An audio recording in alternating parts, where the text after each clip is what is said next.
Bonjour à tous, sommaire light en ce lundi avec notre premier essai exclusif de la Castinger. Retour pour finir sur l'événement sportif du week-end, les 24 heures du Mans.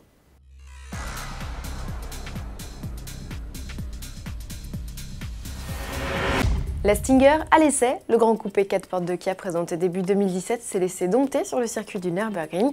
Que pensait d'elle? Didier Laurent, journaliste essayeur, nous livre en exclusivité ses impressions au volant de la version V6 Turbo de 370 chevaux, unique version essence proposée en France.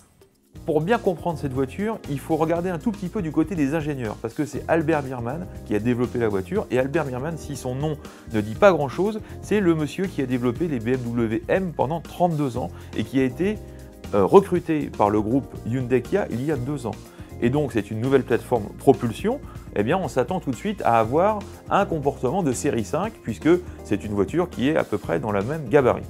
Et en fait, c'est pas exactement ça, parce que c'est une voiture qui est encore plus dans un esprit GT que dans un esprit hyper sportif, et donc elle est très douce. Elle a une direction qui est précise mais douce, et puis on est vraiment dans un châssis hyper équilibré avec de la performance, mais aussi avec beaucoup de confort. Finalement, c'est une GT au long cours où on peut aller s'amuser sur circuit avec.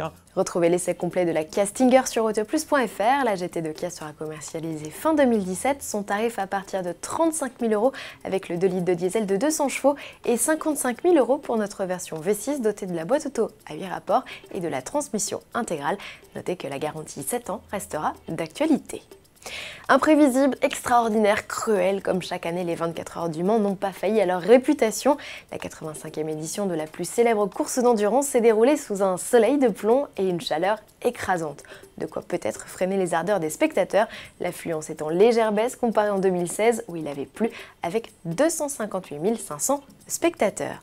Côté résultat, la Porsche numéro 2 du trio Bernhard, Bamber, Hartley s'impose dans la catégorie reine des LMP1 au terme d'une course complètement folle. L'équipage n'a pris la tête qu'à 1 heure de l'arrivée après l'abandon dans la matinée de la numéro 1 emmenée par Gianni Lotterer Tondi. C'est la 19e victoire du constructeur allemand sur la classique Mansell et la 3e consécutive. Entre-temps, l'épreuve aura été menée plusieurs heures par un équipage de LMP2. On n'avait jamais vu ça au Mans. Lorica Gibson, Jackie Chan, décès numéro 38 du trio Tung Jarvis et du jeune français Thomas Laurent termine 2e au général et première de sa catégorie devant la vaillante rébellion numéro 13. Alpine échoue au pied du podium, frustrant d'autant que l'équipage numéro 35 était 2e de sa catégorie à 1 heure de l'arrivée. Quid de Toyota, pourtant favori de l'épreuve? Comme l'an passé, le constructeur japonais a enchaîné les déconvenus. La numéro 8 du trio Buemi Davidson Nakajima, partie en pole position, a été victime d'un problème de transmission qui aura nécessité 2 heures de réparation. Elle se classe au final 9e. Quant aux 2 autres TS 050 hybrides, elles ont abandonné coup sur coup dans la nuit avant le cap de la mi-course, l'une victime d'un problème électrique et l'autre d'une touchette fatale avec un autre concurrent engagé en LMP2. En GT, chez les pros, la course a été disputée. L'Aston Martin numéro 97 a finalement pris le dessus sur la Corvette numéro 63 à 5 minutes de l'arrivée. Au ralenti, la 63 a même dû consentir à laisser passer la Ford GT numéro 67. Chez les amateurs, Ferrari s'offre un triplé. C'est la 488 GTE du team JMW Motorsport qui empoche la victoire. Prochaine 24 heures du Mans en 2018. Rendez-vous là-bas pour de nouvelles aventures. Et nous, dès demain.